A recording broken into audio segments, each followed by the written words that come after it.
Hey, good morning, everybody. Welcome back to the Workbench, and Happy New Year. Dave here at Scale Models Midwest. Hope you had a great New Year's celebration. And just kind of doing a quick little wrap-up of what I got completed towards the end of the year, as well as what I did for a recap of the previous 12 months, and what I've got coming for 2024. Wanted to go on ahead and get started. The naked group build put on by Adam at SoDak Model Cars. I have my kit completed. Again, I did Savino's JR number 43 Chevy Camaro, driven by Erik Jones. And again, the naked group build was just basically no paint. You could use like magic markers, you could use foil, you could use chrome Molotow pen, extra detail. In this case, stickers, decals, worked great as well on the molded in blue body. So got that completed. Just want to kind of show you. I'm going to get some pictures over to Adam here shortly, but kind of take this apart for you. I'll leave some of the stuff that's on top of the engine removable, so you can kind of see the detail underneath. I did not wire it, although future kits I'm hoping to do some wiring both on that and in the interior. Lift up the body itself. And you can see how well detailed these kits are consistently. I added extra decals around the seats, a bunch of STP logos.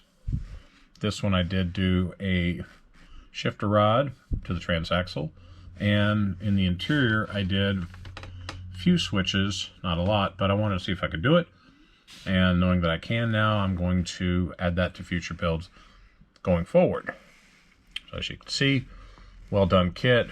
Great group build that Adam put on. There was a lot of people putting out kits. I think I see a lot of Corvettes being built. I saw, I think, a Camaro being built as well. So we're looking forward to seeing what everybody else has. Then this one, pretty much shelf ready.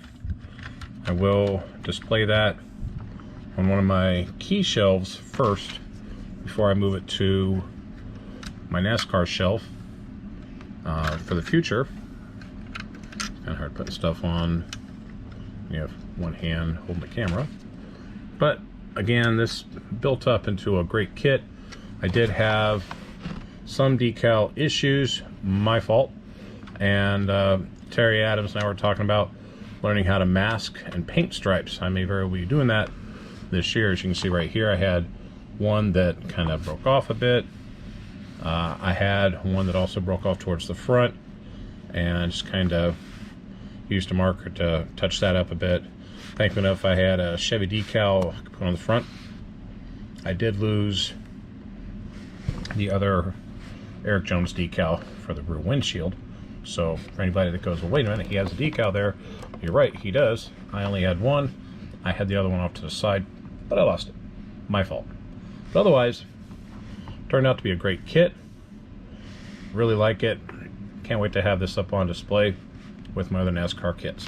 So with that, I'm going to go on ahead and get my other kits out and just recap what I built.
Okay, so as you can see, 2023 was a very good year for model building, and built more kits than I expected. A lot of them turned out really good. Do I have a favorite? No, I'm partial to a couple of them, but a favorite, I won't pick one out. That's for you to decide. Which one was your favorite? I liked building them all. I think I have a nice eclectic mix of what I built from old to new, NASCAR, non-NASCAR, car, truck. I'm just going to kind of expand my horizon and build more. Hopefully I can build at least one kit a month. That's always been my goal. But if I can build twice as many kits over the year, even better. Still learning along the way. I still plan on adding detail to each of my kits, whether it be like with the NASCAR kits, just a little bit more detail each time around, like some wiring here, linkage here, brackets here, you name it, just so I can get up the skills from it and apply that to other kits. Don't be afraid to add detail to your kits. I've jumped over the hump and finally broke in my airbrush. So as a previous video I did this Willis body, and it did not turn out bad. It had a couple of flaws, again, fender, but I plan on doing something with that Willis body, and I plan on using my airbrush even more. Today, as a matter of fact, I'm going to start on my next kit. This one is the California Sunshine Datsun Mini Pickup. Now this one is going to be a relatively quick build. It's already been started, but I am going to repaint some of the items that the person had started, like the transmission and the dashboard. The decal sheet on this one has a flaw. Over time, it got something on it, and as you can see there, left fender discolored. Actually, the color's gone. If I can find a decal in my stash that I can put over that doesn't detract from it, I think I got a couple of surf decals. I might do that. I know I can salvage the decal sheet by spraying it with, like, to me, a TS13 clear, letting it sit.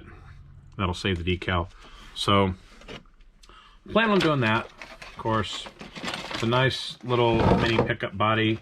I built one of these way back when I was a kid, you know, and this thing's been around for years.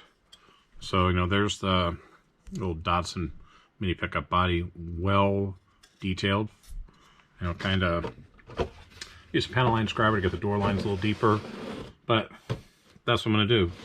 That kit is my first one for 2024.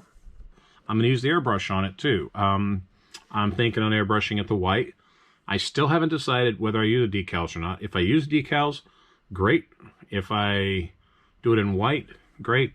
But I've also been leaning towards fiery orange. I don't know, I look at it, I see the California Sunshine logo, and I see orange. I don't know, I kind of think this would look good with a fiery orange metallic, and I think Tester's lacquer is perfect for that. So, I don't know, I'm just going to let the kit dictate what it does for me. Today I'm going to kind of break it out, get the parts grouped together and what I need to paint, and then I'll just start laying paint down. Beyond that, I'd like to participate in a group build every quarter. There's a group build coming up in April, the due date for it, and that's, I believe, from Scale Speedworks, for the Mustang 60th anniversary of the Mustang. I definitely have plans to build 2 kits for that one, maybe a third one. It's a special one. I'm kind of trying to figure out my game plan on that one because it's going to take a little while, but I plan on that one. And then I saw yesterday, if not this morning, I saw 60s Rule. Got a nice little group build going out, Psychedelic 60s once again, and I've got a ton of 60s kits in my stash, and I think I am going to participate in that build for the first quarter. So we'll be doing that one for sure. The naked group build, obviously, I just finished my kit for that one, so I'm going to get that information off to Adam. But beyond that, I got a lot of NASCAR kits to build. There's a lot more NASCAR kits coming down the road, and I've got some friends of mine that would like me to build some kits for them. So yeah, I'm gonna have my hands full at the table, and I hope you have your hands full at your table too. It's a good thing to have. This hobby is vibrant. It is not dead. It is not dying. But you know, parting words that I have for you for 2024: don't be afraid to take first steps in something you've never done before. Step out of your comfort zone. Put some extra detail in your kit when you can. And seek the help of mentors, like I said before, regarding the airbrush and my collaboration with Terry Adams. Don't be afraid to go to car shows. I went to a model car show and a car show this year, and I took some model kits with me. And Club Choice, I won the first time out. You're not going to win every time out, and I didn't win like an NNL trophy or anything like that. But it was cool to win a nice little trophy cup for the build that I had, and be recognized for some work. So even if you don't win a trophy, just show them off to people and have people come up to you and ask questions. How did you do this? And then take the time to talk with them about what you did. And maybe you're inspiring somebody at that point to pick up a hobby knife, to pick up a sprue cutter, to pick up a brush and paint, to buy a kit and build something of their own that they can feel pretty proud of and put on their shelf as well. So with that, keep building the cool kits. I will see you in the next video. Here's the 2024.